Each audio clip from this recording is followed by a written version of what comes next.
What is up, everyone? We are back again playing with Penelope. Now, in the last video I recorded back at my house, I had talked about a little bit about some of the issues we've been having with Penelope and giving you guys a little bit of an update.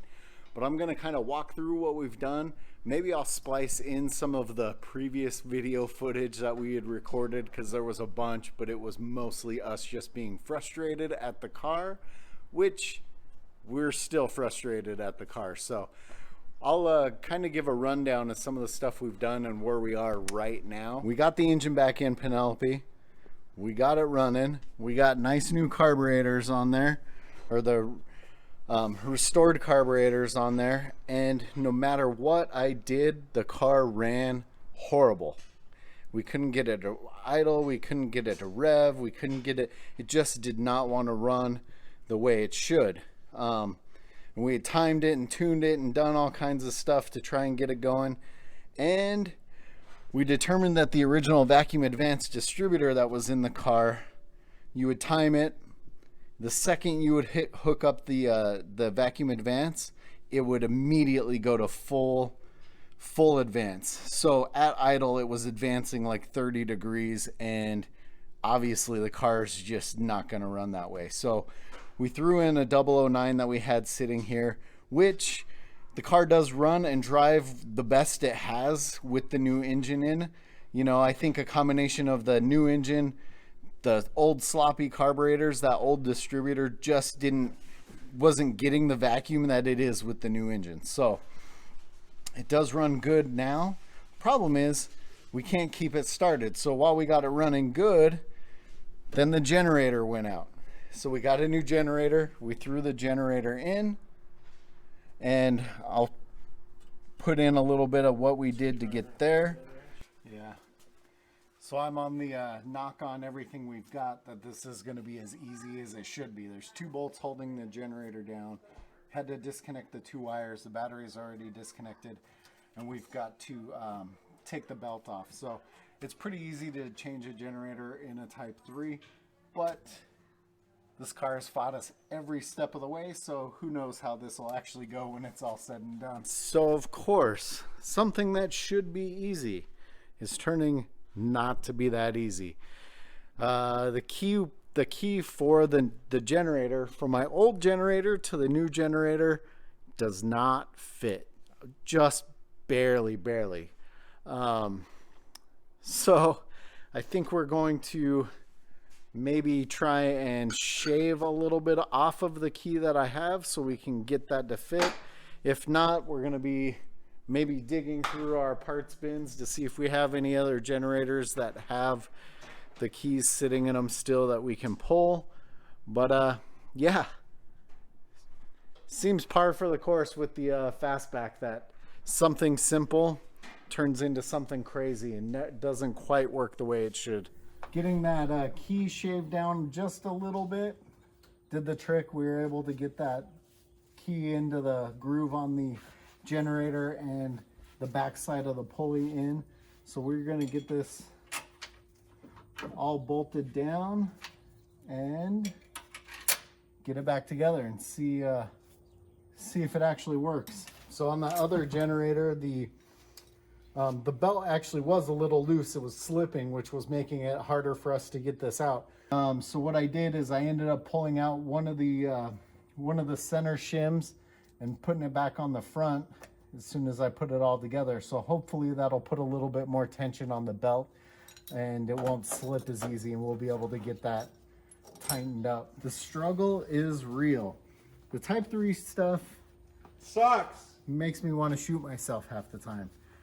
So Travis was just doing some looking on the old interwebs, and they pretty much install the generator the same way we took it out, which was actually loosening the generator and slipping the belt over it. I've been trying to put the generator in, put the belt on, and tighten it up like you would in a bug, and it's just not working. So we're gonna take this, get everything tightened up, and then we're gonna slip it in and get the belt over it, and hopefully that's what it takes to actually pull this off, because I've been fighting with it for like 20 minutes, ready to shoot myself when Trav went and did some Googling. So YouTube is your friend, kids. So we got the new generator in. Then the car has always had a slight intermittent problem where it doesn't want to start. You'll turn the ignition key on and it'll just clunk. Just clunk, clunk, clunk. Now, the original starter has been replaced because you used to be able to pull the old school trick where you'd slide under the car, whack the solenoid with a hammer, and it would fire up, no issues, and be good for quite a while. So the starter itself was my guess on what the issue was. So we got everything going, got a new starter, got it in, and you guessed it, the car didn't even want to turn over. It clunked, that was it. Wouldn't start. So the next thing we did was I replaced the battery again. That's actually an Optima 6-volt battery. Reason being is I've had issues with, you can see the old 6-volt battery sitting over there. I've actually had issues with some of the 6-volt batteries where they look good, they test good, they read good, but there's like a dead cell or something. So when you go to click it, it just kind of shorts itself out. So we threw the new Optima battery in, and you guessed it, we have the exact same issue. So now I'm trying to figure out what's going on. If you jump the car at the starter, it'll fire right up, no issues.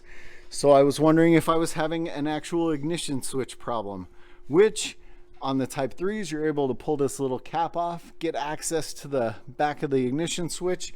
And I was talking to Alex over at ISP West. He told me how to jump that to see if it does the same thing, which it does, which theoretically means the ignition switch is good. So now we're just looking at wiring and hoping for the best. Honestly, I might be pulling that starter back out and throwing my old starter back in. So after talking with Alex for a while over at ISP West, he had said he had a nice fresh rebuilt starter that actually the solenoid itself had a short in it or something wrong in it, and it would pull all the voltage and not actually start the car. So that's kind of what we're wondering, if that's what's happening. I'm gonna pull the wheel off and we're gonna do some testing on the wiring and check the voltages going into the starter with the wiring unhooked. We had actually done that previously. We didn't record any of it, but we were testing the voltage at the starter, but everything was still hooked up. So I don't know if the solenoid itself was pulling voltage, but we only had about 3 volts at the starter. So I don't know. Until we test just the wiring not hooked to the starter, we won't really know what kind of voltage we have there. So we're gonna do that. We may throw the old starter back in just to see if it works. And the other thing that might end up having to happen with the car is we may have to add one of the hard start relays into the car at some point. It's just weird because before this, we really didn't have that issue. So it's just been one of those things where apparently Penelope does not want me to drive her, because every time we get something done and something close and something ready to roll, it squashes my dreams. So I'm gonna go over a couple things. You can see I have my multimeter hooked up. We actually have the negative just going straight to the battery, so we can kind of make sure we have a good ground. Now I'm gonna touch the post on the starter here, which that's where the battery wiring actually goes straight into the starter. And we'll take a look at the voltage we've got right now with nothing being turned on. We've got 6.14 volts at the starter. The next thing I'm going to do is actually disconnect. This is the wiring coming from the ignition switch, more or less. I think it makes a couple stops possibly between here and the switch, but Could be wrong. I need to look at the wiring diagram, but I'm going to pull that wiring off of the starter right now. And so I'm going to have Trav turn the ignition key on like we're going to start the car in just a second. Ooh, let me just put it in. All right. So I just put the terminal end in, a little easier. Sorry for the crazy camera. So Trav's going to go ahead and act like we're going to start the car. And you can see we've got 5.9089 volts in that wiring. All right. Now, the interesting thing comes into play. I'm going to go ahead and hook that wire back up to the starter. Okay. And then I'm going to put my probe up there on the wiring, or on the terminal for the starter. Trav's going to go ahead and, oops, hold on. My multimeter decided to shut off, so we'll try that again. All right, so I got it. Trav's going to go ahead and try and start the car again. And we're only getting 3.34, all right? So clearly there's a crazy voltage drop. I'm not 100% sure if it's just the solenoid itself. The crazy thing is, you know, we have good voltage coming into the starter. We have good battery voltage there. If I jump the starter, it'll crank over immediately. So if I put a wire, which I'll do real quick just to show you. I've got a little jumper wire. Had to find it. All right, so we've got a little jumper wire with a terminal end and just open there. So we'll go ahead and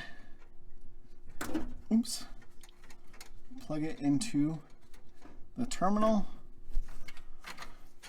and then I will just touch it to the battery side. And we get good crank.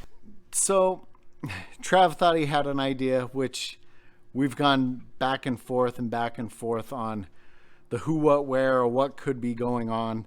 I think we might actually throw the old starter back into the car just to see what it does, how the voltage is affected by it. You know, the electrical system in the car is all original and old, and we could have voltage loss, which would require maybe one of the hard start relays or something, and maybe it still will, I don't know. But you know, the fact that when we turn the key and this ends up with the 6 volts that you would need to kick everything over, unless it's hooked up to the starter, leads me to believe there's an issue with the starter. Now, if this had a significant voltage drop by the time it got there when it wasn't hooked up to the starter, then I would think we would have some issues in the wiring or the switch or the whatever. You know, you turn the ignition switch on the car, and essentially you're getting battery voltage, running it through the switch back to the starter, so it's running all over the place, and there is a chance to lose that voltage by the time it gets to the starter.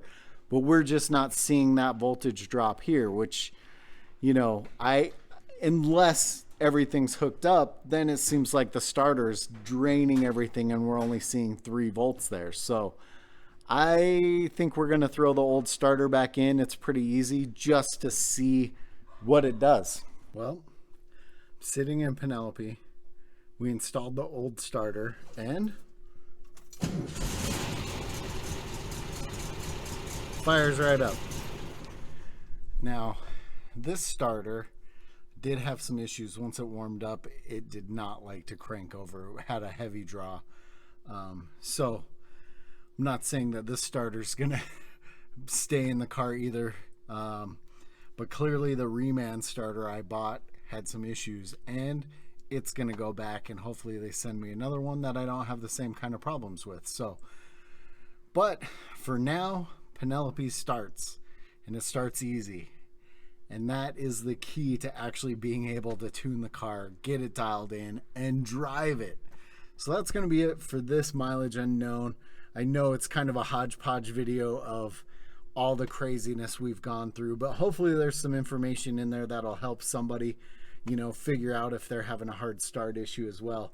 When we had that solid voltage going back to the starter and it wasn't engaging, really pointed to the starter and not an issue in the rest of the electrical system. So like I said, hopefully it helps somebody, and hopefully soon I'll be driving Penelope down the road.